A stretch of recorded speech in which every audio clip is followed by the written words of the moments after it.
वृंदावनेश्वरी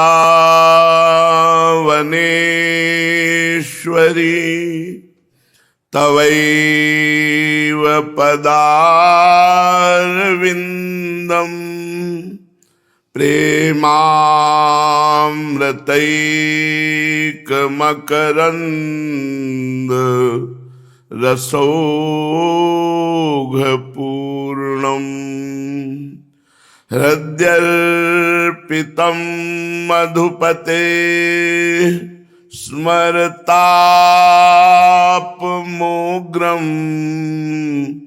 निर्वापयत्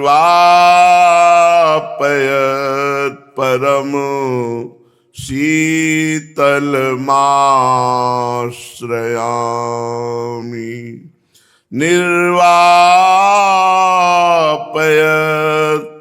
परम शीतल माश्रयामि।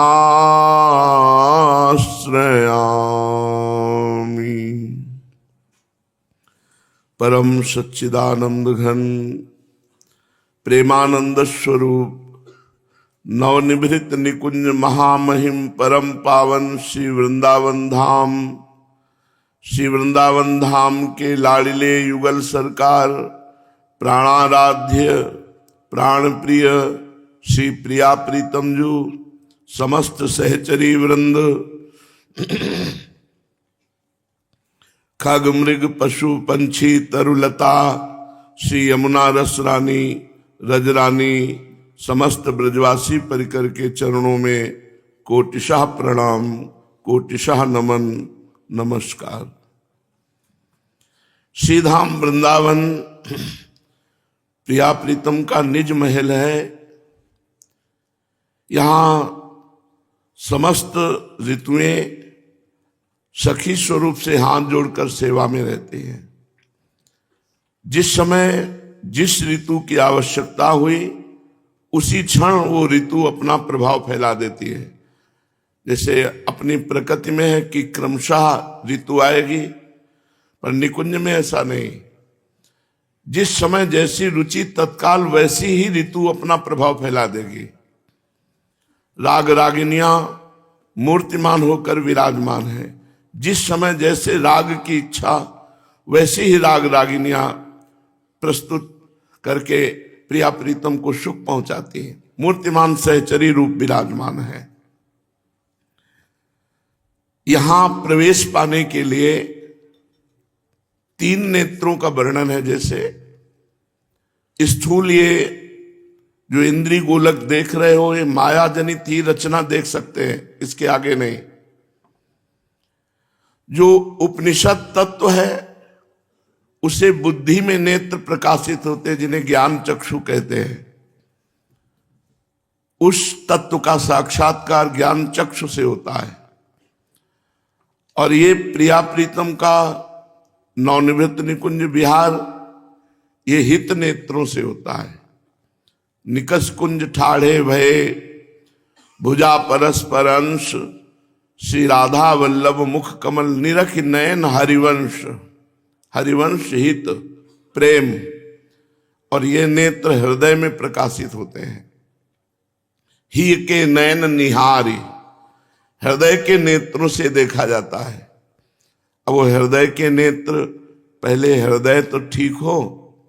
अभी हमारा पूरा हृदय ममता शक्ति भोग वासना नाना प्रकार के शास्त्र विरुद्ध आचरण तो मलिन हृदय है, तो हमारे नेत्र मुंदे हुए हैं हृदय के। जहां हृदय के नेत्र खुले तो हम देख पाएंगे दिव्य वृंदावन, दिव्य प्रियालाल, दिव्य उनकी सहचरियां और दिव्य शोभा, दिव्य लीलाएं। हम सदा सदा के लिए महाप्रेम में महा आनंद में निमग्न हो जाएंगे। हमारी पूरी चेष्टा होनी चाहिए अपने हृदय को गंदे होने से बचाने से। जो गंदा हो गया है वो नाम वाणी के द्वारा हम पवित्र करें। खूब वाणी जी का गायन करें, नाम कीर्तन करें। आगे अपवित्र ना हो ऐसी सावधानी रखें। तो धीरे धीरे जहां हृदय निर्मल हुआ, प्रियाजू कृपा करेंगी, हृदय के नेत्र प्रकाशित हो जाएंगे। हम इन्हीं नेत्रों में, जब हृदय के नेत्र खुल जाएंगे तो इन्हीं चक्षु गोलकों से हम दिव्य वृंदावन और प्रिया प्रीतम का दर्शन कर पाएंगे। श्रीपाद प्रबोधानंद जी महाराज वर्णन कर रहे हैं, कालिंदी पुलिन विचित्र षड ऋतु सेव्य वृंदावनम नित्याश्चर्य गुणो मरुत्पुरु कलश्चंद्रो निशा शारदी इत्यद्भुत दीपनो गुणनिधि श्री राधिका माधवा आलंबी कोपि महाद्भुतो हृदय रसस् चित्तानुभावोस्तनु। कलिंद नंदिनी श्री यमुना जी के पावन पुलिन के तट पर विराजमान जो नवनिभृत निकुंज वृंदावन है, कहे 6 ऋतु यहां हाथ जोड़े सहचरी रूप से खड़ी हैं वृंदावन का सेवन करने के लिए। ग्रीष्म, वर्षा, हेमंत, शरद, शिशिर, बसंत हो गए 6। ग्रीष्म, वर्षा, हेमंत, शरद, शिशिर, बसंत, ये 6 ऋतुएं हाथ जोड़े हुए सहचरी स्वरूप में प्रियालाल के इशारे के लिए खड़ी रहती हैं। नित्य आश्चर्य में गुण से युक्त यहां वायु, आश्चर्य में शीतल यमुना जी की नन्ही नन्ही फुइयों को लेकर मंद बड़े बड़े वृक्षों का स्पर्श करते हुए मंद होकर आ रही, और सुगंधित श्री यमुना जी में खिले हुए सुंदर कमल, भूमि में खिले हुए अन्य पुष्प कमल आदि सब, उनसे पराग की सुगंध लेकर वायु आ रही। हितसो त्रिविध समीर बह जैसी रुचि जहि काल मधुर मधुर कल कोकिला कूजत मोर मराल। और प्रेम युक्त वायु है यहाँ की वृंदावन की, शीतल है, मंद और सुगंध युक्त है और प्रेममयी है। इसलिए कह रहे हैं कि नित्या आश्चर्य में गुणों से युक्त यहाँ की वायु है। यहाँ की वायु स्पर्श मात्र से पाप नष्ट होते हैं, क्योंकि वायु के संसर्ग में रज रानी होती है। वृंदावन में जो कबहू कछुक भजन नहीं होए, रज तो उड़ी लागे तने। वायु के संसर्ग से रजरानी, शीतल मंद सुगंध, शीतलता यमुना जी के जल का स्पर्श करके सुगंध बन के जो खिले हुए पुष्प हैं या जो जल में खिले हुए कमल आदि हैं उनका पराग लेकर, और बड़े बड़े पावन वृक्षों का स्पर्श करके मंद मंद वायु बह रही। शारदीय रजनी छिटक चांदनी, महाप्रेम रस उद्दीपन, ऐसे चित्त में हमारे प्रिया प्रीतम जो षड ऋतु जहां सेवन कर रही, जहां शीतल मंद सुगंध प्रेममयी वायु बह रही है, जहां छिटक चांदनी है, सुंदर सुंदर कुंज निकुंजे हैं, उनमें जो विहरण करने वाले प्रिया प्रीतम है, राधा माधव हैं, हम उनका आश्रय लेकर भजन करते हैं। कालिंदी पुलिने स्वच्छ्रुक पिके मत्ताल झंकारिणी। वहीं समीप में यमुना जी के पावन पुलिन पर जो लताएं हैं उनमें बैठ करके शुक सारिका राधा मोहन राधा मोहन, शुक बोलता है राधा तो सारिका बोलती मोहन, होड़ लगाए हुए राधा मोहन राधा मोहन। कैसा वृंदावन, आश्चर्यमय प्रभाव, शीतल मंद सुगंध, प्रेममयी वायु, छिटक चांदनी, अद्भुत खिले हुए पुष्प जल में थल में, और प्यारे जो यहां विहरण कर रहे हैं, राधा माधव विहरण कर रहे हैं।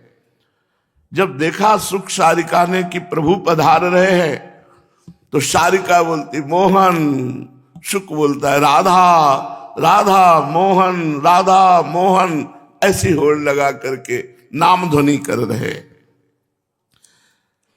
कोकिला बीच बीच में मुखरित हो जाती है, पंचम स्वर में कोकिला नाद कर रही है और मत्ताली झंकारिणी भंवरे पुष्पों का पराग पीकर उन्मत्त होकर के वो नाद कर रहे हैं, गुनगुना रहे हैं।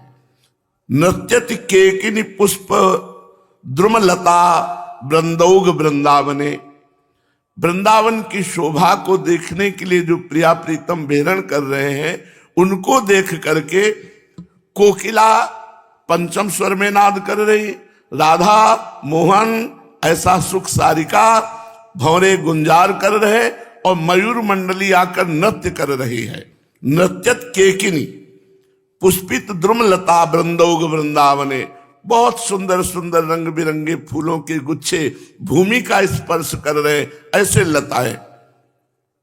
गौर श्याम किशोर यो रति रतिपत्योर निजई कांतयो कंचित दिव्य महारस रसी तुम मच्चित्त मुत्कंठते। रति और काम को भी मूर्छित कर देने की सामर्थ्य रखने वाले युगल सरकार श्री गौर श्याम जुगल जोड़ी ऐसे सुख सारिका कोकिला मत भ्रमर नृत्य करते हुए मयूरों के बीच से वृंदावन में विहरण कर रहे हैं, जहां फूलों के गुच्छे भूमि का स्पर्श कर रहे हैं।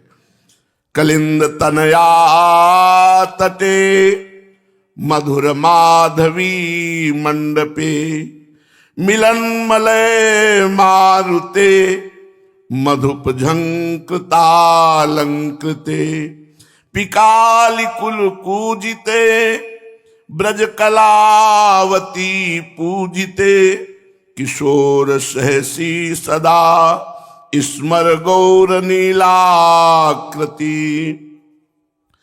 कलिंद नंदिनी श्री यमुना जी के पावन तट पर विराजमान नवनिभृत निकुंज में जब लता ने देखा कि प्रिया प्रीतम आ रहे हैं, तो तत्काल लताओं ने आपस में मिलकर के ही लता भवन का निर्माण कर लिया।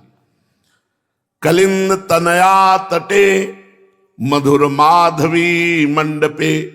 माधवी लता ने केतकी लता का आलिंगन करके सुंदर लता मंदिर का निर्माण कर दिया। माधविका केतकी लताले रच्यो मदन आगारू। मिलन मलय मारुते मधुप झंकृतालंकृते। मलय मारुत सुगंधित तो वायु बह रही, भौरे गुंजार कर रहे उस लता मंडप में।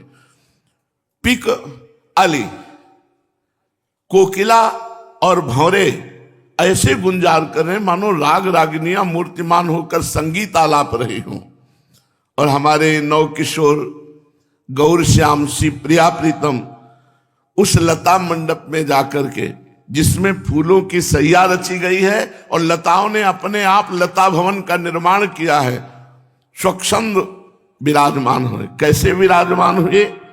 बोले मिथासान मुखेन व्रतति भवन द्वारि रुचिरास तरासीना वक्षैरति सरस खेला विदधतौ। सन्मुख इधर प्रियाजू इधर लालजू दोनों एक दूसरे के सन्मुख सैया में विराजमान हुए और बीच में चौसर बिछा दी गई। स्तरासीना वक्षैरति सरस खेला विदधतौ। प्रिया प्रीतम के मन की रुचि जानकर सहचरियों ने पहले ही ऐसी व्यवस्था की थी। जहां युगल सरकार सैया पे पुष्प सैया पुष्पासन पर विराजमान हुए, तो मध्य में चौसर बिछा दी। सखी विस्तौ बाल व्यजन कृत सेवारति मुदा भजे राधा कृष्णो रति कलह कुंठत्व हृदय। सखियां कोई व्यजन कर रही, कोई चवर कर रही हैं और श्री प्रिया प्रीतम अत्यंत आनंद में मगन होकर के चौसर खेल रहे हैं।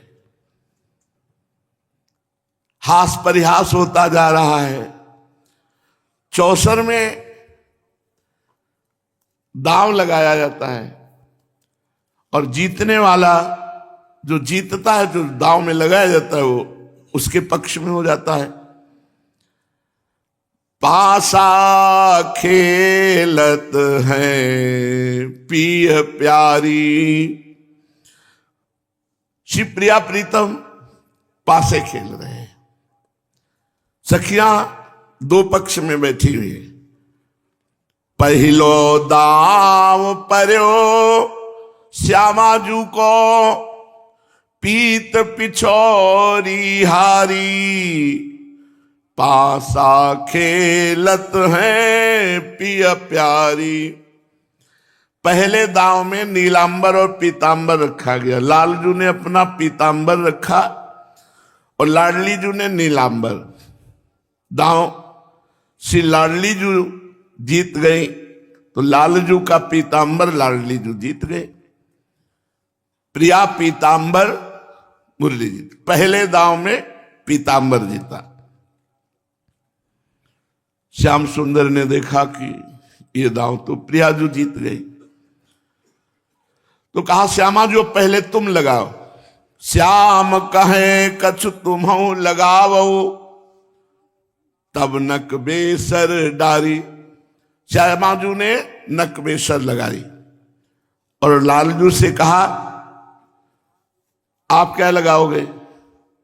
बोले बंशी। करबर छल कर जीत्यो चाहत, लाल गोवर्धन धारी, पासा खेलत है पिय प्यारी। अब की बेर पिय मुरली लगावो, तो खेलो या वारी। लालजू की तरफ से मुरली, प्रियाजू की तरफ से बेसर। पर फिर क्या हुआ? लालजू फिर हार गए। भूषण सबे लगाए श्री विठल, प्रभु हारे कुंज बिहारी, पासा खेलत है पिय प्यारी। लाडली जू ने बेसर लगाई, लालजू ने मुरली लगाई। जे ही पासा चले तो एक जादू होता है बीच में, प्रेम का जादू, जिसमें लालजू हार जाते, जीत ही नहीं सकते। आगे पद में बताएंगे। मुरली जीती राधा रानी। लाडली जू मुरली जीत गए। पहले पीतांबर जीता तो प्रिया पीतांबर मुरली जीती। हा हा करत न देत लाडली, चरण लुटत निश बीती। लालजू हा खाते पर लाडली जू कहते ललिता जू संभाल कर रखना है, हमने जीता है, इसको अब इनको नहीं देंगे। राखे आही दुराई सखी, ललितादिक रहो सचीती। श्री विठल विपुल विनोद बिहारिन, प्रगट करत रस रीति। प्रिया पीतांबर मुरली जीती। ऐसा क्या है कि प्रियाजू ही जीतती है और लालजू हार जाते हैं? कारण क्या है? आचार्य है समस्त खेलों में, समस्त क्रीड़ाओं में, समस्त गुणों में, पर प्रियाजू कैसे जीत जाती है? हमारी प्रियाजू जीतती कैसे है? तो अब जो ही पासा ऐसे डालते हैं प्रियाजू की तरफ हेरते हैं तो प्रियाजू मुस्कुरा देती है। कितना सौंदर्य है हमारी प्रियाजू का, अनंत ब्रह्मांडों के सौंदर्य का सार श्री लालजू के श्री अंगों से प्रकट होता है। जितने भी सुंदर, कोटि कोटि काम मूर्छित हो जाए से लालजू सुंदर है। और जब प्रियाजू एकदम सहसा हंस देती, जब वो देखते प्रियाजू की तरफ, तो पासिन को डारत है, बदन छवि निहारत है। चौपर मिस बांधत दृग शोभा की पोटरी। पासा ऐसे चलते हैं, जो ही प्रियाजू की तरफ देखते हैं सो शुद्ध भूल जाते हैं, प्रेम में डूब जाते हैं। और प्रियाजू नीलांबर ऐसे धारण किए हुए, नील साड़ी, तो घूंघट की खुली आड़, गोट धरत चौप चाड़, सन्मुख हुए बैठे पिय परे कटाक्ष चोटरी। प्यारी जो मुस्कुराकर लालजू की तरफ जहां प्रियता से देखते तो महाराज गोटी चलना भूल जाते हैं और हार जाते हैं। और इतना ही नहीं, प्रियाजू की मंद मुस्कुराहट और कटाक्ष से श्री लालजू सर्व समर्थ हैं। वज्र को पंजर सुरत सूर रणधीर, प्रेम संग्राम में सदैव विजयी होने वाले। लेकिन लाडली जू के कटाक्ष का ऐसा प्रभाव, कबहू कबहू लचक जात, समहरी समहरी करत बात, होत है छवि भार नयन तकत पलन ओटरी। बलि बलि वृंदावन हित रूप के समुद्र माही, पैरत नहीं लहत पार मानत तो टोटरी। लालजू पार नहीं पाते, ऐसा हमारी प्यारी जू का रूप सौंदर्य प्रेम का प्रसार कर देता है लालजू के हृदय में कि वो बेसुध होने लगते हैं, इसीलिए हर दांव हार जाते हैं।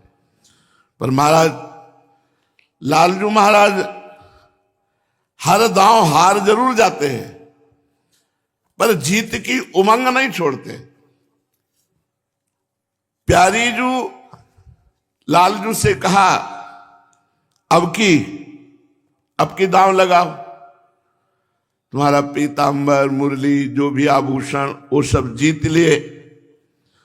तो लालजू ने कहा कि अब एक दांव हम लगाते हैं। क्या? पिए प्रवीण प्यारी रस भोरी, अधर पान की बाजी लगाई। जीत गए प्यारे जू, जीत गए, बड़े प्रवीण हैं। प्रियाजू भोरी जब देखा कि प्रियाजू के रूप सौंदर्य प्रेम का प्रभाव हमें बेसुध कर रहा, हम जीत ही नहीं सकते, तो कहा लाडली जो आखिरी दांव है। क्या? बोले जो पराजित हो वो अधरपान करवावे और जो विजयी हो वो अधरपान करे। प्रियजन कहा, दोनों में लालजू की बले आई, दोनों में बले आई। पिए प्रवीण प्यारी रस भोरी, अधर पान की बाजी लगाई। हित ध्रुव जीते हारे कौतुक, दुहू भात पिय की बलियाई। हारे तो अधरामृत मिलेगा और जीते तो अधरामृत मिलेगा, क्योंकि हारे तो लाडली जो अधरामृत पान करेंगी तो मिला ना, और जीते तो लाडली जू का अधरामृत मिलेगा। जीते हारे दोनों में विजय ही लालजू की है, क्योंकि प्यारी जू का अधरामृत मिलेगा। हित ध्रुव जीते हारे कौतुक, दोहू भांति पिय की बनियाई। खेलत चौपर मैन की माई। ऐसे श्री कलिंद नंदनी यमुना जी के पावन तट पर विराजमान नवनिर्मित निकुंज में माधवी मंडप के नीचे कुसुम सैया पर श्री लाडली लाल चौसर खेल रहे हैं। श्रीपाद प्रबोधानंद जी महाराज कह रहे हैं, ऐसे रसमय जुगल किशोर का आनंद पूर्वक भजन करो। यदि हमको कोई प्रिया प्रीतम की बात के सिवा और कोई बात सुनाएगा तो मैं उससे कभी दोबारा नहीं मिलूंगा। एक बार अगर हमसे मिला और प्रिया प्रीतम के अलावा कोई बात की तो दोबारा उस चेहरे को पहचान लूंगा और कभी दोबारा उससे बात नहीं करूंगा। करणाभ्यरणा स्पर्शिना स्त्रीति वर्णा जब पितृस्ता संगमात्रादिहस्ता निस्तात्मान श्रील वृंदावने ये कास्तान राधा पादगान स्तुवित। बड़े भाग्यशाली वो हैं जो राधा चरणारविंद की शरणागति लेकर राधा राधा राधा और राधा यशोगान करते हैं, राधा यशोगान सुनते हैं, राधा नाम जपते हैं और गोरे चरणारविंद की ठसक में रहते हैं। वृंदावन का आश्रय और वास है। ऐसे भाग्यवान को कौन प्रणाम नहीं करेगा।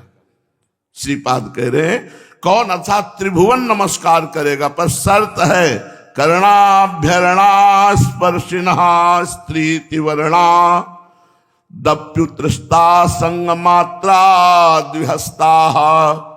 हमारे कानों में भोग वार्ता न सुनाई जाए। श्रीपाद कह रहे कर्णाभ्यरणा स्पर्शिना। हरिवंश महाप्रभु कहते अलम विषय वार्तया नरक कोटि बीभत्सया। बंद करो ये विषय वार्ता, करोड़ों नरकों से भी गंदी है, हमें नहीं सुनना, हमें नहीं देखना। अलम विषय वार्तया नरक कोटि बीभत्सया। यहां करें कर्णाभ्यरणा स्पर्शिना स्त्रीति वर्णा। बंद करो ये भोग वार्ता, हमारे कान में ये बात नहीं आनी चाहिए। और ये सुनने मात्र से, विषय वार्ता सुनने मात्र से सब कुछ अपहरण हो जाता है, क्योंकि मन उसी बात का मनन करने लगता है। इसलिए जो भयभीत होकर के भोग वासना से अपने कानों को बचा लेता है, नेत्रों को बचा लेता है, जबान को बचा लेता है और व्याकुल होकर राधा नाम कीर्तन करता है, राधा नाम जप करता है, प्रियालाल का यश सुनता है, प्रियालाल का यश गाता है, तो बोले वो आत्मसमर्पण करने वाला राधा माधव को बहुत शीघ्र पवित्र होकर प्रभु की दिव्य लीलाओं में प्रवेश पा जाता है, जो ऐसा नियम लेता है कि मैं अन्य वार्ता नहीं सुनूंगा।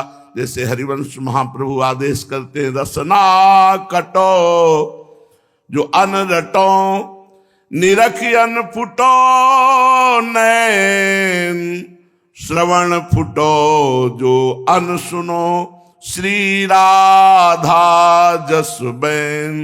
मेरी जबान कट जाए जो प्रियालाल के सिवा और कुछ बोलूं, मेरे कान फूट जाए जो इनकी महामहिमा के सिवा और कुछ सुनूं, मेरे नेत्र फूट जाए जो इनके सिवा और किसी को देखूं। यही सार्थकता है जीवन की। पूज्यपाद श्री उड़िया बाबा जी महाराज महापुरुषों के वचन परमार्थ और व्यवहार दोनों को उज्जवल कर देते हैं, निर्मल कर देते हैं, पवित्र बना देते हैं। पूज्य बाबा से प्रश्न हुआ भजन करने से क्या लाभ मिलता है, क्यों भजन करें?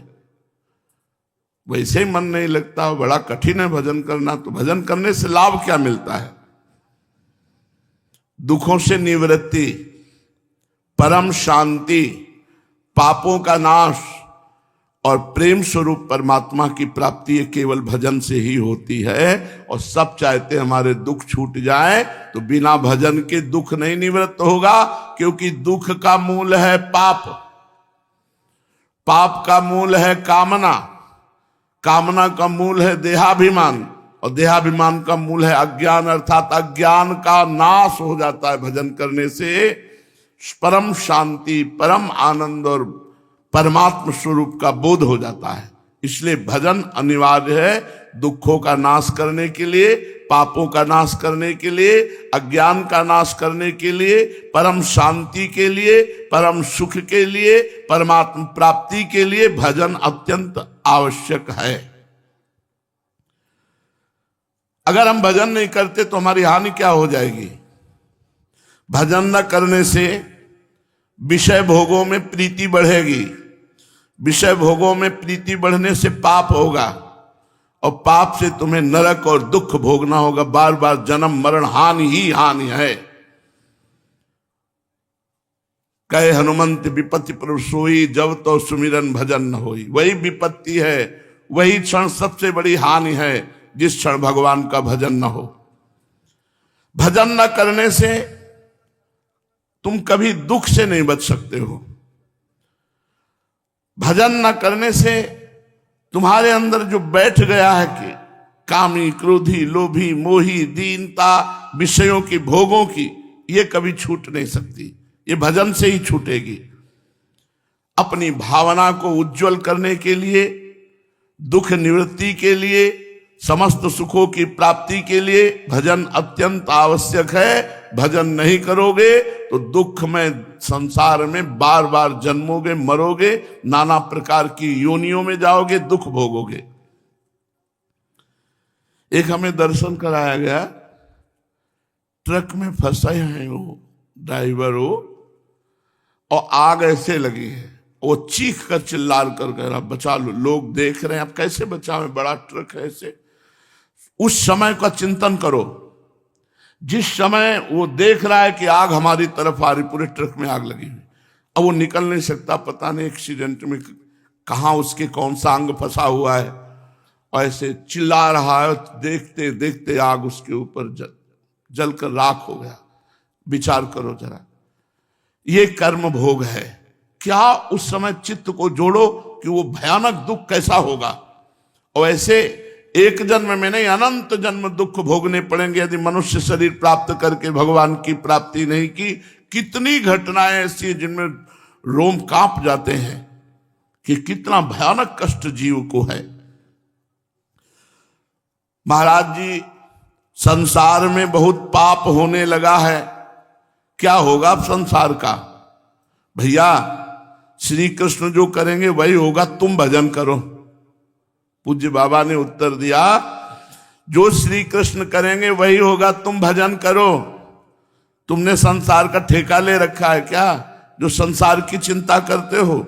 जिसने संसार को बनाया है वो रचना करने वाला इसकी चिंता कर रहा है, तुम्हें करने की जरूरत नहीं।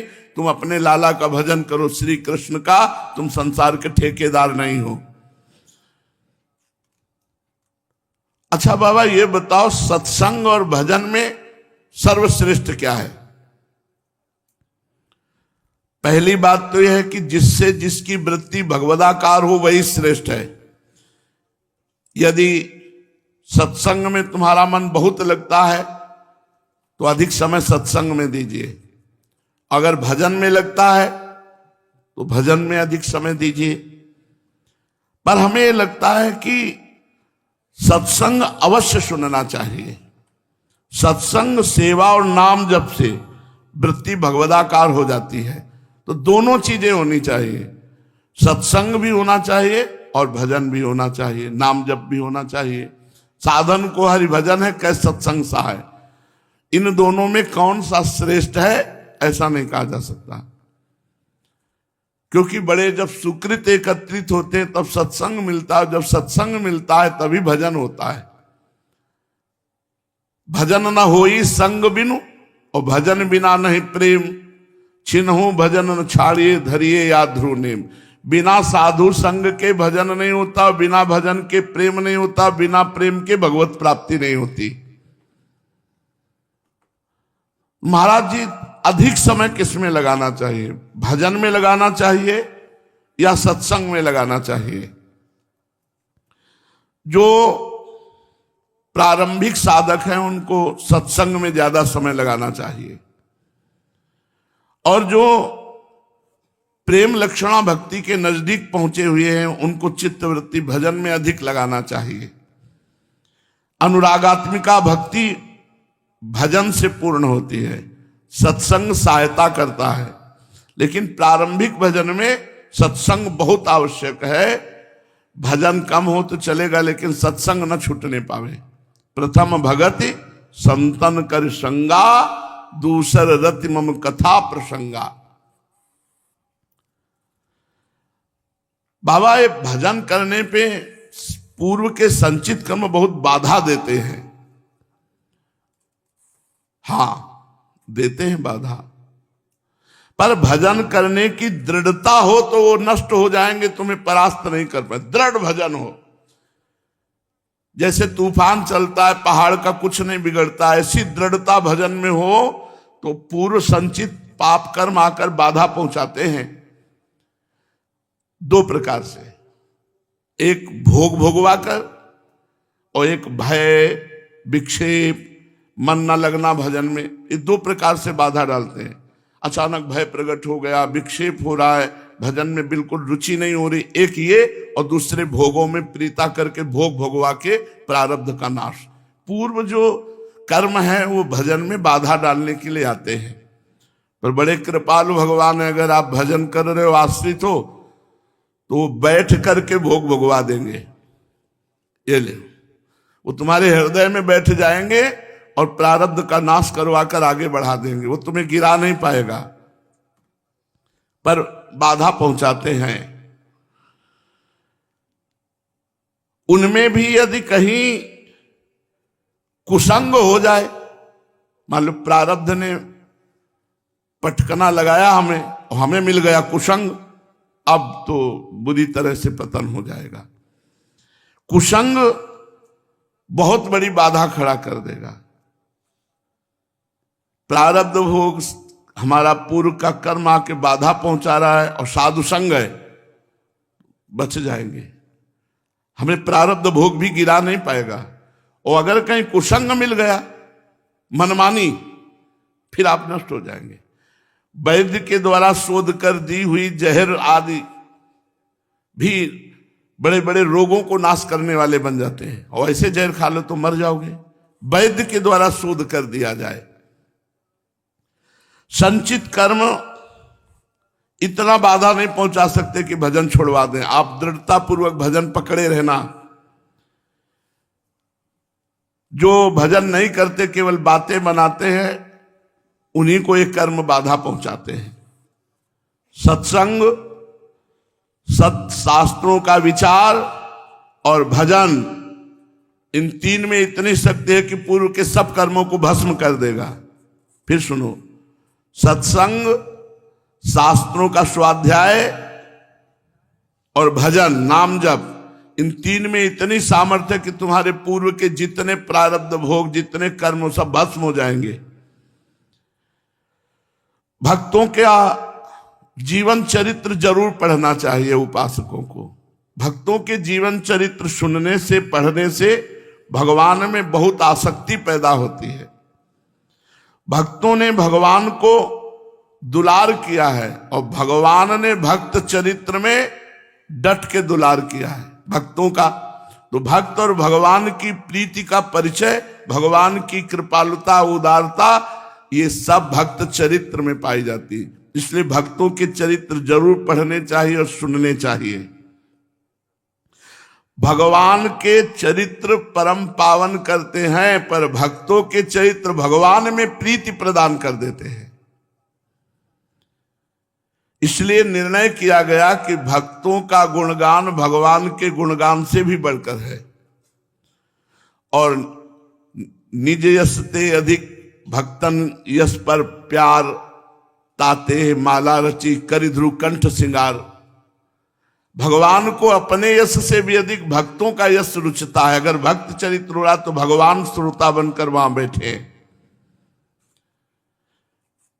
उपासक को चाहिए कि भगवान के प्रसाद में, चरणामृत में, नाम में, भक्त चरित्र में और भक्त विग्रह, भगवत विग्रह, इनमें प्रीति कर ले तो कोई कर्म संस्कार उसको बहा के नहीं ले जा पाएंगे। ध्यान दीजिए, तीन बातों से आप अपने पूर्व में आने वाले दुखों को नष्ट कर सकते हैं। पूर्व कर्म में जो है सत्संग, शास्त्र स्वाध्याय और नाम जप। और आपको कभी कोई नहीं गिरा सकता। इसके लिए कह रहे हैं भगवान के चरणामृत में, भगवान के प्रसाद में तुम्हारी प्रगाढ़ श्रद्धा होनी चाहिए। रोज चरणामृत पियो, रोज प्रसाद प्रभु का पाओ, और नाम और गुणगान और भक्त चरित्र, भक्त विग्रह और भगवत विग्रह, इनमें आसक्ति, भक्त के दर्शन से आसक्ति, भगवान के दर्शन में आसक्ति, इस ऐसे साधक को कभी कोई भ्रष्ट नहीं कर सकता। न माया न पूर्व कर्म ऐसे साधक को नष्ट नहीं कर सकता। महाराज जी, क्या भक्त का अगला जन्म होगा? जो भगवान का भजन करता है, क्या उसका अगला जन्म होगा? अगले जन्म के कार्य करेगा तो अगला जन्म होगा। अगर अगले जन्म का कार्य नहीं करेगा तो कैसे होगा? यहां से जाना है, न किसी का लेना न किसी का देना, ना लेना ना देना, मगन रहना। अगर लेना देना है तो आना जाना है, लेना देना नहीं है तो जिसका देना हो दे दो, और जिसका लेना हो उसे क्षमा कर दो कि दो भैया, चाहे ना दो, हमने माफ किया, हमें नहीं चाहिए, तो आना नहीं पड़ेगा। जिसका देना है एक एक जानकारी करके दे दो, और जिसका लेना है वो तुम्हारे ऊपर छोड़ सकते हो, तुम उसे माफ कर सकते हो। न लेना न देना, और भगवान का भजन करते हुए शरीर छोड़ना, तो खत्म खेल, अंतिम जन्म। जो मनुष्योचित कर्म करेगा अगले जन्म के लिए, तो उसका अगला जन्म हो जाएगा। एक श्री राधा वल्लभ जी के उपासक थे, उनको सन्निपात हो गया, तो सन्निपात में भी 84 जी गा रहे थे, सन्निपात में भी 84 जी गा रहे थे। अब बोलो ऐसो का जन्म होगा जो सन्निपात में है और 84 जी गा रहे हैं, उनका जन्म होगा? नहीं होगा। और बोले एक ठेकेदार थे, वो भी माला लिए बैठे रहते थे, और उनको जब सन्निपात हुआ तो कह रहे थे, अरे वो तसला उठाओ, अरे वो सीमेंट डालो, अरे बोले इनका जन्म होगा। माला दिखावटी और चित्त वृत्ति में संसार, तो बोले जन्म होगा। इसी से कहा है सदा तद्भाव भावितः, अपने इष्ट के भाव से भावित रहो। 84 जी ऐसी सिद्ध वस्तु है कि आप थोड़ा गान करो, थोड़ा पकड़ो, वो पूरा आपको पकड़ लेंगी। बड़ा आनंद आता है जब अपने आप पद चल रहा होता है, आप चला नहीं रहे। 84 जी को पकड़ो पकड़ो, बाबा भी प्रमाणित कर रहे हैं अगला जन्म नहीं होगा। और फल स्तुति में लिखा, छुटी 84 भ्रमंते निर्खय जुगल किशोर, निर्खय जुगल किशोर भोर अरुरैन न जाने, पिए रूप रस मत भयो कछु मन ही नाने। बाबा, मनुष्य जीवन का प्रधान लक्ष्य क्या होना चाहिए? मनुष्य कहते हैं मननशील को, और उसके 2 लक्षण होने चाहिए, तब एक लक्ष्य बन जाएगा। 2 लक्षण, भगवान नाम जप और शास्त्र के अनुसार आचरण, तो लक्ष्य जो है परमात्मा प्राप्ति निश्चित हो जाएगा। 2 बातें बाबा ने कही। मनुष्य जीवन का प्रधान लक्ष्य क्या है? निरंतर नाम जप करना और शास्त्र के अनुसार आचरण करना, तो लक्ष्य की प्राप्ति अर्थात भगवत प्राप्ति निश्चित हो जाएगी। बाबा बहुत लोगों को देखते हैं कि रोज नियम से सत्संग में जाते हैं, पर उनको आचरणों में कोई फर्क नहीं पड़ा, कोई वैराग्य नहीं बढ़ा, कोई वैराग्य नहीं दिखाई देता। परिवर्तन तो तब जब श्रोता सोई परम सुजान सुनत चित रति करे। जैसे स्वाति के बूंद को एकाग्रता पूर्वक चातक देखता रहता, जे ही निकला टप से मुंह में ले लिया, ऐसे ही जो वक्ता के मुख की तरफ खुले नेत्र देखता रहता, उनके मुख से निकले हुए वचनों को श्रवण इंद्री में, आज सत्संग में सार बात ये मिली, मनन करता है, उसे पकड़ता है, अपने जीवन में उतारता है, उसको सत्संग से लाभ मिलता है विशेष। वैसे तो आके बैठ जाने से भी लाभ मिलता है, कम से कम उतना समय तो भगवत में व्यतीत हुआ। अब सत्संग सुन करके मनन करके आचरण में नहीं उतारा गया, तो सत्संग का लाभ जो मिलना चाहिए वो नहीं मिलता। जैसे जब 7 दिन भागवत का सत्संग किया गोकर्ण जी ने, तो धुंधकारी के लिए एक विमान आया। तो गोकर्ण जी ने प्रश्न किया कि सत्संग तो हजारों लोगों ने सुना, विमान क्यों एक आया? तब कहा मनन केवल धुंधकारी ने किया, इन लोगों ने मनन नहीं किया, सुना मनन नहीं किया। धुंधकारी ने मनन किया, इसलिए वो परम पवित्र हो गया, भगवान के धाम को जा रहा है। जो प्रेत योनि में था, न खाना न पीना, भगवान की चर्चा सुनकर, सत्संग सुनकर उसका मनन किया, तो परम पवित्र हो गया। गोकर्ण जी से भगवान के पार्षदों ने कहा, अब दोबारा इनको कथा सुनाओ और ये सब मनन करें, तो एक साथ विमान आएंगे और सबको ले जाएंगे। ऐसा ही हुआ। सत्संग सुन के मनन करके आचरण में ना उतारा जाए तो विशेष लाभ नहीं। लाभ तो है क्या कि जितना समय आप सत्संग में बैठे वो सार्थक गया, लेकिन जो विशेष लाभ मिलना चाहिए वो मनन और आचरण में उतारने से मिलता है। सत्संग एक प्रकार का सिद्ध भजन है। सत्संग सुनने से मनन करने से भगवान में आसक्ति और संसार से वैराग्य हो ही जाता है, पर मनन करे, बस एक नियमावली पूरी करनी हो, बात अलग है। बाबा, भजन श्रेष्ठ है कि वेदांत श्रेष्ठ है? वेदांत अहम ब्रह्मास्मि ज्ञान, इसमें श्रेष्ठता की बात मत पूछो, बस भजन करते जाओ, सब अपने आप सामने आ जाएगा कि श्रेष्ठ क्या है। भजन करो पहले, भजन श्रेष्ठ है कि वेदांत, इस श्रेष्ठता के चक्कर में मत पड़ो, पहले भजन करो डट के। बाबा, क्या वेदांत भजन में बाधक है? देखो, भगवान को पाने के अनेक मार्ग हैं। यदि तुम श्री कृष्ण को पाना चाहते हो तो भजन करो, और यदि ज्ञान प्राप्त करना चाहते हो तो उसका साधन वेदांत है। एक मार्ग में चला जा सकता है। देख लो, यदि ज्ञान प्राप्त करना है तो वेदांत है, और यदि भगवान श्री कृष्ण से मिलना है तो भक्ति, खूब भजन करो, भजन करने से भगवान मिल जाते हैं। बाबा, भजन तो होता नहीं। अरे भजन नहीं होता, इसका मतलब है तुम्हारी भजन की भूख नहीं है, भजन में आसक्ति नहीं, इसलिए नहीं होता। तो भजन की भूख और आसक्ति कैसे हो? भजन करने से। लगातार डट के भजन करो, भजन की भूख पैदा हो जाएगी, भजन में आसक्ति हो जाएगी। बिना भजन किए ना इस लोक में सुख है, ना परलोक में, न प्रेम है न ज्ञान। डट के भजन करो, भजन करने से ही भजन में मन लगता है। वो मूर्ख हैं जो ऐसा सोचते हैं कि अपने आप भजन में मन लग जाएगा। भजन करने से भजन में मन लगेगा। क्या करें बाबा, सांसारिक भोगों की आसक्ति है, इससे भजन में मन नहीं लगता। वही सब चित्र दिखाई देते हैं भोगों के, तो ये विषयों की आसक्ति कैसे नष्ट हो? अरे उसी भजन से पकड़ो। लोहा लोहे से ही कटता है, आसक्ति से आसक्ति नष्ट होती है। भजन की आसक्ति बढ़ाओ, राधा राधा राधा राधा, सब आसक्तियां इसी से कट जाएंगी। ज्यों ज्यों तुम्हारा भजन बढ़ता जाएगा, भजन में आसक्ति बढ़ती जाएगी, त्यों त्यों संसार की आसक्ति घटती जाएगी। आप समझते हैं कि अपने आप भजन होने लगेगा। अपने आप भजन सिद्धों का होता है, क्योंकि उन्होंने अभ्यास किया। तुम अभी करो फिर होगा, पहले करो भजन फिर होगा, वो होने लगेगा।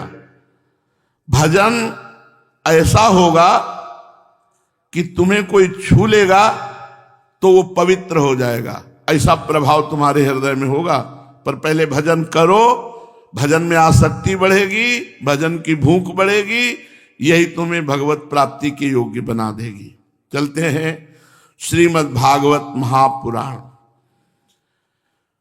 भगवान सच्चिदानंद में श्री कृष्ण और बलराम जी द्वारिका में विराजमान होकर अद्भुत अद्भुत लीलाएं कर रहे हैं।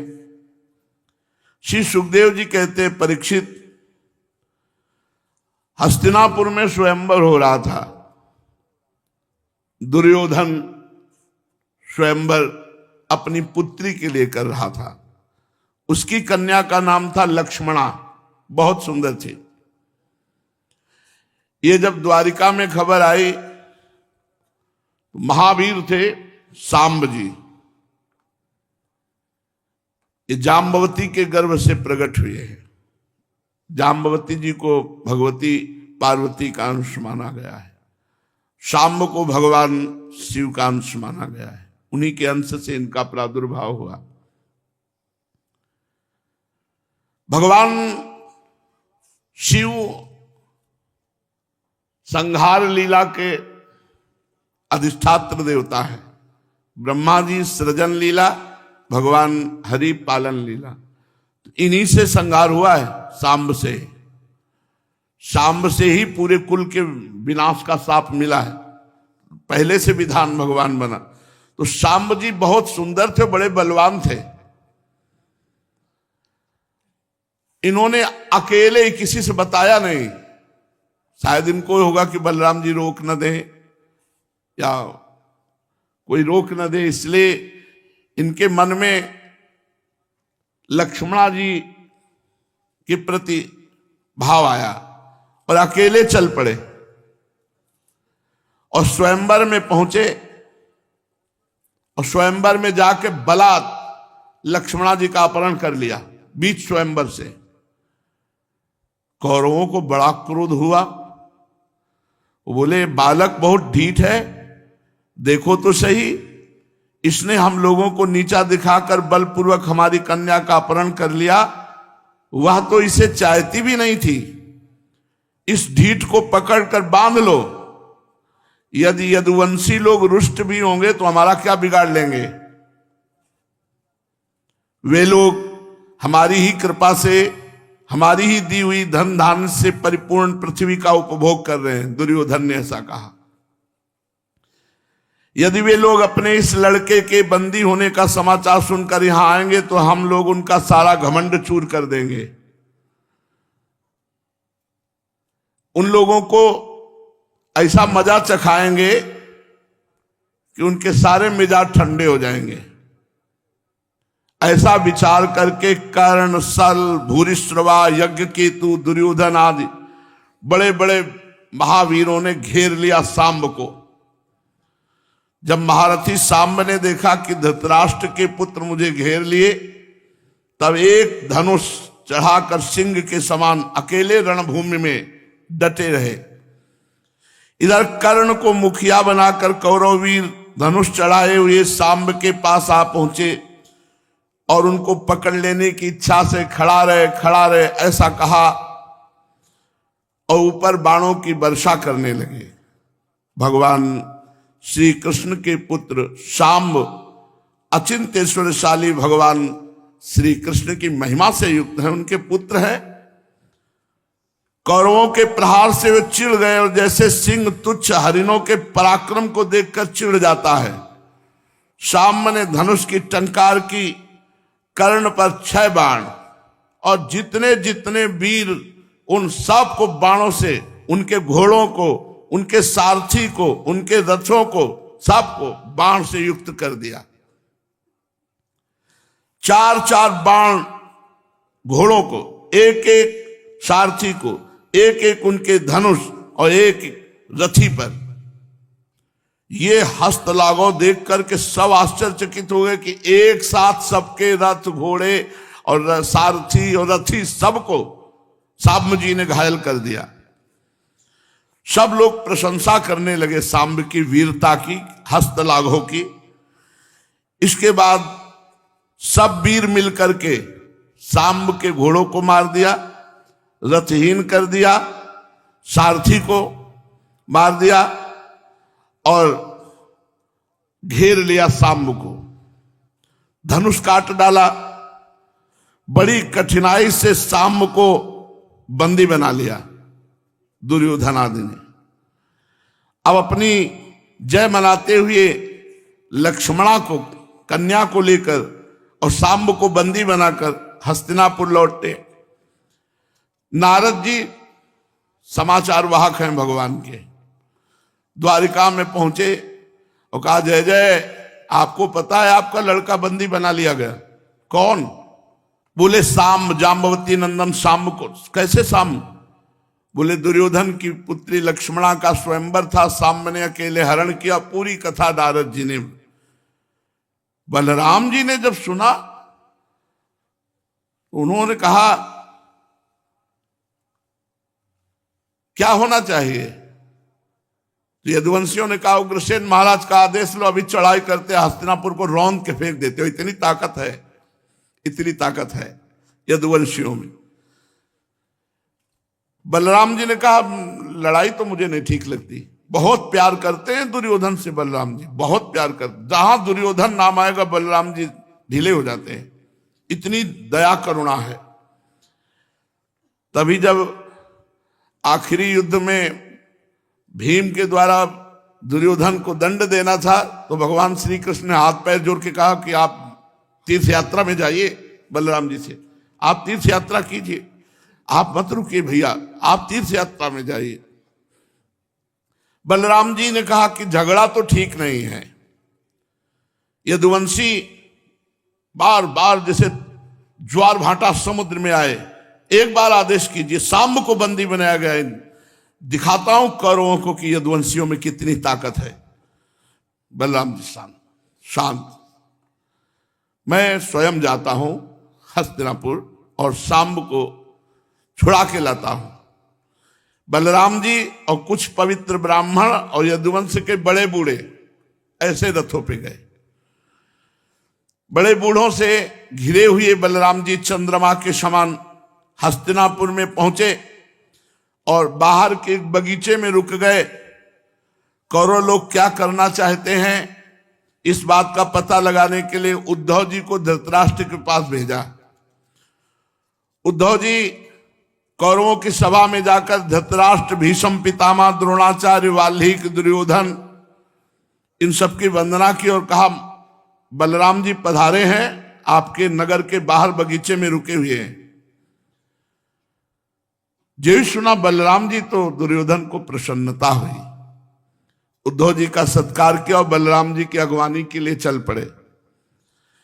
बलराम जी यथा योग्य अवस्था के अनुसार सबसे मिले। जो बलराम जी का प्रभाव जानते थे सब सिर झुकाकर बलराम जी के चरणों में प्रणाम किया। कुशल मंगल हुई। बलराम जी ने बड़ी गंभीरता के साथ कहा कि देखो हम एक सूचना लाए हैं। सर्वसमर्थ राजाधिराज महाराज उग्रसेन, उनकी आज्ञा है कि तुमने अकेले सांब को बंदी बनाया, अविलंब बिना विलंब किए तुरंत सम्मान के साथ बहू के सहित सांब को छोड़ दो। ये राजाधिराज उग्रसेन महाराज की आज्ञा का अविलंब पालन किया जाए। उग्रसेन जी ने कहा है हम जानते तुम लोगों ने कईयों ने मिलकर अधर्म से अकेले धर्मात्मा सांब को बंदी बनाया, नहीं तो ताकत नहीं थी कि बंदी बना लो। इसलिए हम ये सब सह रहे हैं कि हमारे तुम रिश्तेदार हो, झगड़ा ना बढ़े, नौवधु के साथ सांब को वापस करो।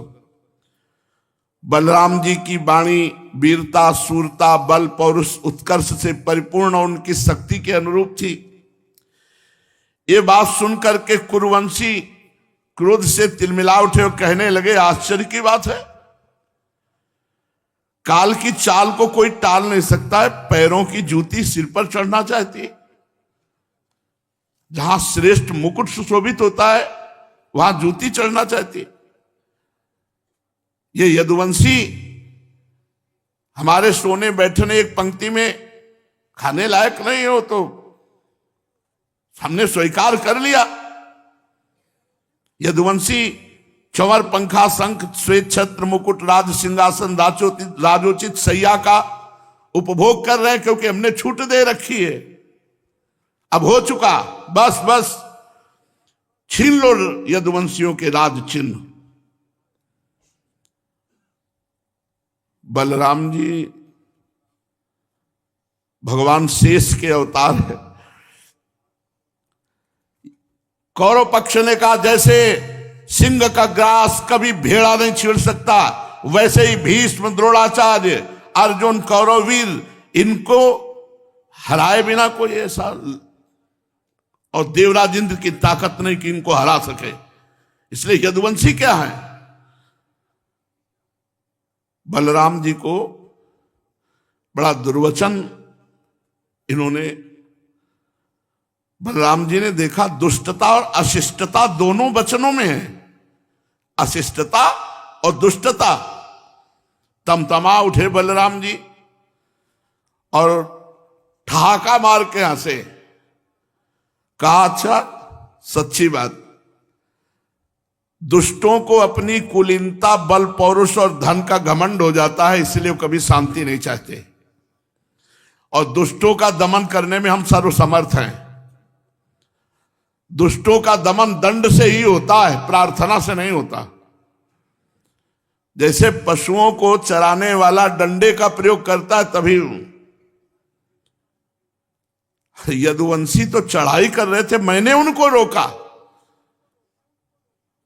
और ये दुष्ट कैसे बोल रहे हैं, इनको कलह प्यारी है। इतने घमंडी हो गए कि ये कह रहे हैं पैरों की जूतियां सिर पर, मतलब हम इनके पैरों की जूतियां हैं। बलराम जी ने कहा कैसी गालियां बक रहे हैं, तो मूर्ख हो गए। अरे पृथ्वी के राजा की बात क्या, त्रिभुवनपति देवराज इंद्र के भाई इतनी हिम्मत नहीं कि महाराजा धीराज उग्रसेन की आज्ञा को टाल सके, क्योंकि भगवान श्री कृष्ण हाथ जोड़कर नीचे खड़े होते हैं। क्या तुम समझते हो, जो सुधर्मा सभा को अधिकार में लेकर विराजते हैं, जो पारिजात वृक्ष को उखाड़कर द्वारिका में लगाते हैं, वो भगवान श्री कृष्ण राज सिंहासन के अधिकारी नहीं है। अरे सारे जगत की स्वामिनी भगवती लक्ष्मी जी जिनके चरणों की उपासना करती है, उन लक्ष्मीपति भगवान श्री कृष्णचंद्र को छत्र चंवर आदि राजोचित सामग्रियों का रखने का अधिकार नहीं। ठीक है भाई, ठीक है। जिनके चरण कमलों की धूल संत पुरुषों के द्वारा सेवित गंगा आदि तीर्थों को भी तीर्थ बनाने वाली है, सारे लोकपाल अपने अपने श्रेष्ठ मुकुटों से जिनकी चरण कमलों की धूल धारण करते हैं, ब्रह्मा, शंकर, मैं, बलराम और स्वयं लक्ष्मी जी जिनकी कला की एक कला है और जिनके चरणों की धूल सदा सर्वदा धारण करते हैं, उन श्री कृष्ण के लिए राज सिंहासन कहां भाई, क्या बात कही। ओहो, इन दुष्टों को तो देखो, बेचारे यदुवंशी कौरवों का दिया हुआ पृथ्वी का एक टुकड़ा खाते हैं। क्या खूब कहा, हम लोग जूती और ये सिर। ऐश्वर्य से उन्मत्त घमंडी पागल सरीखों वाली बात करने वाले, बेसिर की पैर, बेमतलब की बातें। तो फिर देखो, आज मैं सारी पृथ्वी को कौरवहीन कर डालूंगा। बलराम ने और क्रोध में भरकर मानो त्रिलोकी को भस्म कर देंगे। जे भी ऐसे चिंतन किया, हल आ गया, हल को उठाया, वैसे मारा हस्तिनापुर की तरफ। पूरा हस्तिनापुर जैसे गाय के गोबर का उपला उखड़ जाए, ऐसे हिला, पूरी हस्तिनापुर को चौपट कर दूंगा। बलराम जी ने एक हाथ में मूसल, एक हाथ में हल, हल से उखाड़ना शुरू किया। हस्तिनापुर उखड़ गया, डगमगाने लगा जैसे नौका, और बड़े क्रोध से गंगा जी की ओर खींचा। हस्तिनापुर कंपायमान होकर गंगा जी की तरफ आने लगा, जैसे कोई नाव डगमगा रही हो। जब कौरवों ने देखा कि पूरा हस्तिनापुर ही, बलराम जी हैं, पूरे ब्रह्मांडों को सरसों की दाने की तरह अपने सर पे रखे हैं, पूरा हस्तिनापुर उखाड़ लिया गंगा जी में डुबोने के लिए, नष्ट करने के लिए। और बचता कैसे, गंगा जी में डाल के एक मूसर मारते तो सब चकनाचूर हो जाते। अब तो त्राहिमाम त्राहिमाम सब बलराम जी के चरणों में गिरे। हे लोकाभिराम बलराम, भाषा बदल गई। सठे साठ्यम समाचरे, भाषा बदल। दुष्ट को दंड विधान ही अच्छा, जैसे दुष्ट हो ना, भाई तुमसे हाथ जोड़ते हैं, आप मान लो, वो नहीं माने। दुष्ट को दंड विधान के द्वारा ही पवित्र किया जाता है, ये विधान है, और दुष्ट दंड विधान से ही मानते हैं। दुष्ट के साथ दंड विधान ही प्रयोग में। बलराम जी को अभी न जाने क्या क्या बोल गए। अब क्या, त्राहिमाम शरणागत लोकाभिराम बलराम, हम आपकी शक्ति को नहीं जान पाए भगवान, हम आपकी शरण में हैं। हे लोकाभिराम बलराम जी, आप सब, अब मेरी समझ में आ गया, आप सारे जगत के आधार शेष भगवान हैं। हम आपका प्रभाव नहीं जानते थे, हम लोग मूढ़ हैं, हमारी बुद्धि खराब है, हमें क्षमा करो। सब अपने आप लाइन में आ गए, अपराध क्षमा हो, अपराध क्षमा हो। बलराम जी के चरणों में गिर गए। हे बलराम जी, आप जगत की स्थिति, पालन और संहार के एकमात्र कारण हैं, स्वयं निराधार स्थित है। हे सर्वशक्तिमान प्रभु, बड़े बड़े ऋषि मुनि आपकी स्तुति करते हैं, ये सब आपका खेल है, ये सब आपका खेल है प्रभु। तो इन खिलौनों को मत बिगाड़ो, हम आपकी शरण में हैं। आपके हजार हजार सिर हैं, आप खेल खेल में अनंत ब्रह्मांडों को अपने सर पे धारण करते हैं। और अब हमें पता हुआ कि जब प्रलय का समय आता है तो आप ही इसका प्रलय करते हैं। हे देव, आपको बार बार नमस्कार। विश्वकर्मन नमस्तेस्तु त्वाम वयम शरणम गताहा, हम आपकी शरण में, हमारी रक्षा कीजिए। पूरा हस्तिनापुर डगमग डगमग करके खींचा चला आ रहा था। सब के सब कुरुवंशी बलराम जी की शरण में उनकी स्तुति प्रार्थना की। तब बलराम जी ने कहा अच्छा कोई बात नहीं, और हल उठा ले। तो वो ऐसे झुकी हस्तिनापुर, वैसे बलराम जी ने अभय दान दिया और कहा आप सुनते हो, महाराज उग्रसेन का आदेश है अपनी पुत्री लक्ष्मणा के सहित सांब को सम्मान के साथ हमारे साथ भेजा जाए। हाँ महाराज, अगर पहले मान जाते तो क्या था। अब लक्ष्मणा को बहुत प्रेम करता था दुर्योधन। उसने दहेज में 60 वर्ष के 1200 हाथी, 10,000 घोड़े, सूर्य के समान चमकते हुए सोने के 6,000 रथ, सोने के हार पहनी हुई 1,000 दासियां ये प्रदान की। यदुवंश शिरोमणि भगवान बलराम जी ने सब स्वीकार करके नव दंपति लक्ष्मणा और सांब के साथ कौरवों का अभिनंदन स्वीकार करके द्वारिका की यात्रा की। अब बलराम जी द्वारिकापुरी पहुंचे और अपने प्रेमी तथा निज जनों को जो समाचार सुनने के लिए उत्सुक थे उन्हें समाचार सुनाया, और जो यदुवंशियों की सभा में हुआ वो चरित्र कह सुनाया। हस्तिनापुर में उन्होंने कौरवों के साथ क्या किया ये भी बताया। परीक्षित, ये हस्तिनापुर आज भी दक्षिण की ओर ऊंचा और गंगा जी की ओर झुका हुआ है। इस प्रकार भगवान बलराम जी के पराक्रम की सूचना दे रहा है। देवऋषि नारद ने सोचा कि 16,108 महल हैं, भगवान कैसे किस किस से मिलते होंगे, कब कब। 365 दिन होते हैं, अगर एक दिन में एक के आ जाएंगे तो 365 ही तो दिन होते हैं, और 16,108 है, तो भगवान कैसे सबको प्रसन्न रखते होंगे। देवर्षि नारद जी ने जब सुना कि भगवान श्री कृष्ण ने भौमासुर को मारकर अकेले ही हजारों राजकुमारियों के साथ विवाह किया है, तो भगवान को देखने के लिए कि कितने आश्चर्य की बात है। द्वारिकाधीश तो एक शरीर है, 16,108 के पास कब कब पहुंचते होंगे। देवर्षि नारद जी को बड़ी उत्सुकता थी कि कैसे मतलब भगवान सबको सुख पहुंचाते हैं। द्वारिका आए, वहां के उपवन उद्यान जहां पक्षी चहक रहे हैं दर्शन किया। निर्मल जल से भरे सरोवर, नीले लाल सफेद रंग के भांति भांति के कमल खिले हुए थे। कुमुद नवजात कमलों की मानो भीड़ लगी थी, जहां हंस और सारस कलरव कर रहे थे। द्वारिकापुरी में स्फटिक मणि के और चांदी के 9 लाख महल थे।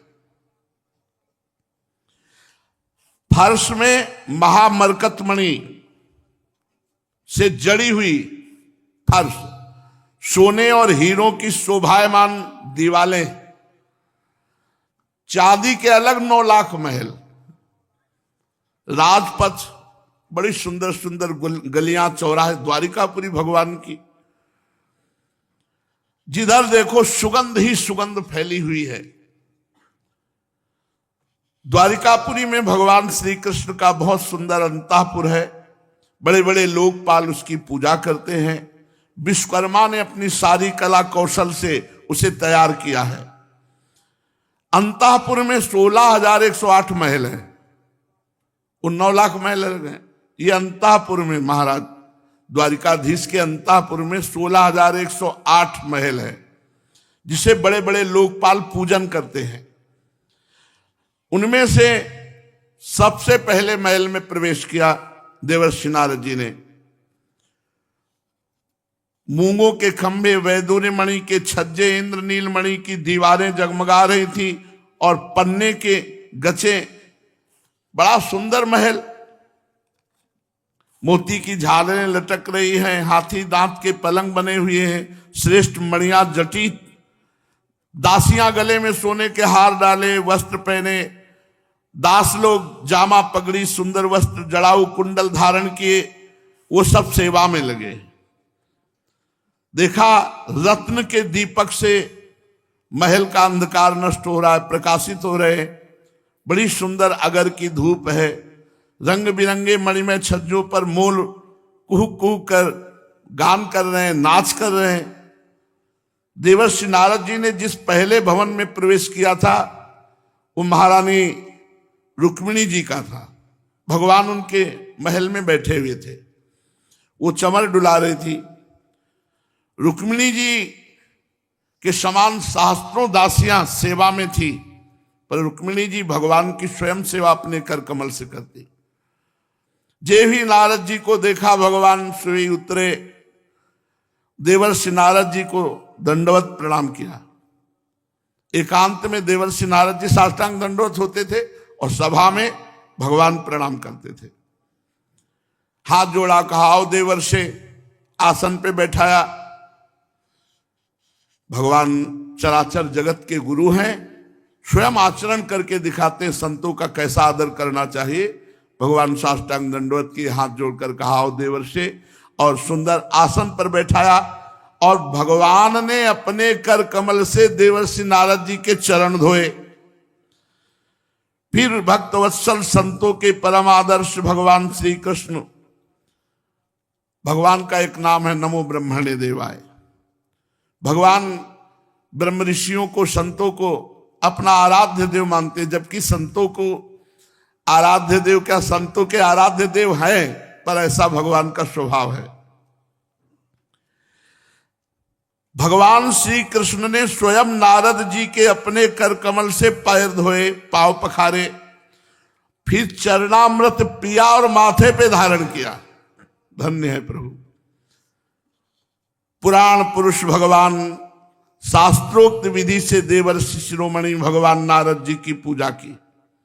इसके बाद अमृत भरे मीठे वचन से, आओ स्वागत है आपका, कहो प्रभु आप तो स्वयं समग्र ज्ञान वैराग्य धर्म यश और श्री ऐश्वर्य से पूर्ण है, हम आपकी क्या सेवा करें। ऐसा भगवान ने देवर्षि नारद जी ने कहा प्रभु आप चाहे जो लीला करो हमें पता है, चाहे चरणामृत उतारो, चरणामृत पियो, सब हमें पता है। आप समस्त लोकों के एकमात्र स्वामी हैं, आपके लिए कोई नई बात नहीं कि आप भक्त जनों से इतना प्यार करते हैं। हे दुष्टों को दंड देने वाले परम यशस्वी प्रभु, आपने जगत की स्थिति और रक्षा के द्वारा समस्त जीवों का कल्याण करने के लिए स्वेच्छा से अवतार लिया है, ये हम भली भांति जानते हैं। बड़े सौभाग्य की बात है हमारे कि हम आपके श्री चरणों के दर्शन प्राप्त किए। आपके चरण कमल संपूर्ण जगत को परम साम्य मोक्ष देने में समर्थ है। जिनके ज्ञान की कोई सीमा नहीं, वे ब्रह्मा शंकर आदि सदा सर्वदा अपने हृदय में आपके श्री चरणारविंद का चिंतन करते हैं। वास्तव में आपके श्री चरण ही संसार रूप कुएं में गिरे हुए लोगों को बाहर निकलने के लिए एक अवलंबन है। आप ऐसी कृपा कीजिए कि आपके श्री चरण कमलों की स्मृति सर्वदा बनी रहे। मैं चाहे जहां रहूं, जैसे रहूं, बस आपके चरणों का ध्यान करूं। इसके बाद देवर्षि नारद जी ने सोचा जल्दी से चले दूसरे महल में। वहां गए तो भगवान श्री कृष्ण अपनी प्राण प्रिया के साथ, उद्धव जी के साथ चौसर खेल रहे थे। ठीक वैसे ही खड़े हुए जैसे अभी पूजन किया। आओ आओ, और प्रणाम किया, आसन में बैठा ला, चरणामृत उतारा, पूजा की देवर्षि नारद जी। और देवर्षि नारद जी से पूछा आप कब पधारे द्वारिका। देवर्षि नारद जी, आप आत्मा राम महापुरुष हैं और हम लोग अपूर्ण हैं, हम लोग गृहस्थ हैं, आप विरक्त हो महाराज। ऐसी अवस्था में भला हम आपकी क्या सेवा कर सकते हैं। फिर भी ब्रह्म स्वरूप देवर्षि नारद जी, दास को आज्ञा दीजिए, क्या सेवा करें, हमारा जन्म सफल हो जाएगा। देवर्षि नारद जी आश्चर्यचकित हो रहे, अभी अभी पूजा किया है। बोले ठीक है ठीक है, उठे और दौड़ लगाई, तीसरे महल में गए। वहां देवर्षि नारद जी ने देखा बच्चों को गोद में लेकर दुलार कर रहे थे, अवतार के बैठा। अरे देवर्षि नारद जी आए, तत्काल दंडवत पर, आओ महाराज, फिर स्वागत। देवर्षि नारद जी कह रहे कि खिड़की तो है लेकिन जल्दी से कूद जाते हैं। फिर दौड़ लगाई, अगले महल में गए तो वहां स्नान की तैयारी हो रही, भगवान के अंग राग लगाया जा रहा है, स्नान कर, आओ आओ देवर्षि नारद जी, प्रणाम दंडवत। बोले बस हो गया दंडवत प्रणाम, भागे बीणा लेकर के। 16,108 महल में जाना है महाराज। देवर्षि नारद जी प्रत्येक महल में गए, कहीं भगवान हवन कर रहे हैं, कहीं भगवान ऋषियों की पूजा कर रहे हैं, कहीं ब्रह्म ऋषियों को भोजन करा रहे, कहीं भगवान अस्त्र शस्त्रों की शिक्षा दे रहे हैं, कहीं हाथी घोड़े रथ पर सवार होने की शिक्षा दे रहे हैं, कहीं देखा तो पलंग पर सो रहे हैं, कहीं देखा तो भगवान की बहुत तरह से स्तुति हो रही, भगवान विराजमान है। किसी महल में गए तो देखा मंत्रियों के साथ सुंदर बैठक हो रही है, गंभीर विषय पर परामर्श हो रहा है, कहीं देखा तो जल क्रीड़ा कर रहे, कहीं देखा तो ब्राह्मणों को वस्त्र आभूषण दान कर रहे। हर महल में अलग चरित्र और सब में भगवान। कहीं देखा तो भगवान ध्यानस्थ हैं, कहीं देखा तो संध्या कर रहे हैं, कहीं देखा तो गुरुजनों को इच्छित भोग सामग्री समर्पित कर रहे हैं, कहीं देखा युद्ध की तैयारी, कहीं देखा संधि की तैयारी, कहीं देखा कन्याओं को विदा कर रहे, कहीं देखा पुत्र वधुओं को घर ला, पूरा जैसे गृहस्थ में होता है। देवर्षि नारद जी थक गए दौड़ते दौड़ते, पर हर महल में भगवान मिले। योगेश्वर आत्मदेव, आखिरी महल जो थक के भगवान के चरणों में गिरे, कहा योगेश्वर आत्मदेव, बड़े बड़े ब्रह्मादि भी आपकी माया का पार नहीं पा सकते, परंतु आपकी कृपा से हम योग माया का रहस्य जानते हैं। जैसे जादूगर का जमूरा प्रभावित नहीं होता, वो जानता है जादूगर की पूरी जादूगरी। प्रभु हम आपकी चरण कमल की सेवा और आपके सुमिरन के प्रभाव से आपका हर रहस्य जानते हैं। बड़ी कृपा हुई जो आपने रहस्य प्रकट कर दिया। देवताओं के आराध्य देव, 14 भुवन आपके श्वेत से परिपूर्ण हो रहे हैं। मेरे मन में था कि मैं देखूं कितने दिनों में आप महल पहुंचते हैं, लेकिन प्रभु मेरा संदेह दूर हो गया। आप हर महल में निरंतर रहते हैं, हर महल में निरंतर, हर रानी को अनुभव होता है भगवान के पास से कभी नहीं जाते। देवर्षि नारद जी ने दंडवत किया और कहा प्रभु आज्ञा दीजिए, अब मैं विचरण करूं। त्रिभुवन को पावन करने वाली भगवान की लीलाओं का गायन करते हुए देवर्षि नारद विदा हुए। शेष चर्चा आगे। श्री राधा वल्लभ लाल।